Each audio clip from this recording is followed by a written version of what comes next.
The war ends if Ukraine cedes the Donbas. That has been Russian President Vladimir Putin's claim ever since peace negotiations began, and he justifies that request by claiming that the Donbas is going to fall sooner, rather than later, anyway. The numbers seem to support him.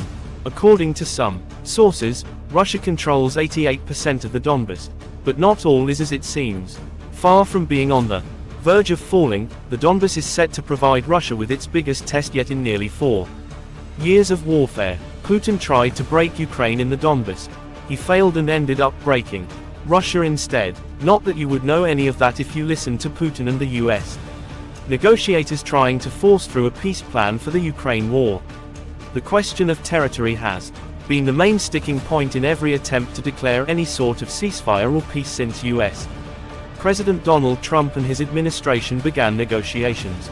Putin demands the entire Donbas if Russia is to withdraw its forces, while Ukraine stands firm, stating that it won't hand over the remaining portions of the Donetsk and Luhansk regions that make up the Donbas for free.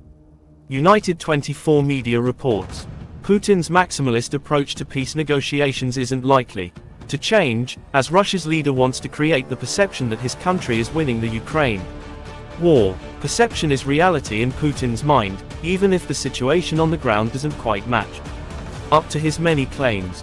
Among those claims is that Ukraine ultimately has no choice when it comes to the Donbas. Putin made that much clear on December 4, which is when the BBC reported on comments that Putin made about the Donetsk region. Either we liberate these territories by force, or Ukrainian troops will leave these territories, Putin blared, which tells you everything that you need to know about the picture that Russia's president is trying to paint of the Donbas situation. The US appears to have started to take a liking to that particular picture. RR reports that the US is actively pushing for Ukraine to leave the Donbas, thus giving Russia everything that Putin wants. The outlet quotes an unnamed European official, who says, Americans insist that Ukraine must leave the Donbas another one way, or this push comes even though Ukraine still holds 30% of the Donbas region, including parts of the Donetsk, which, as you'll find out in a moment, is going to be far harder for Russia to take than Putin wants the US to think.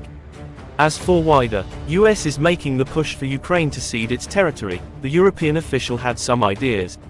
Maybe Trump also wants it to happen fast, so his team is forced to explain to him they are not the ones to blame for why this is not happening as fast as he wanted, the official claims.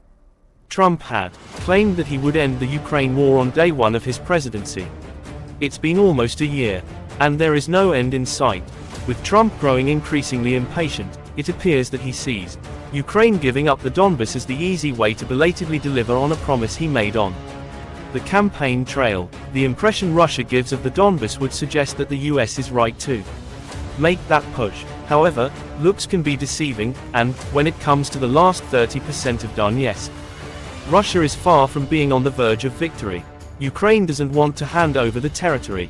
It still holds for a simple reason: that final 30% is some of the most well-fortified land in all of Ukraine. Within the portion of Donetsk that remains in Ukraine's hands lie the key cities of Sloviansk and Kramatorsk.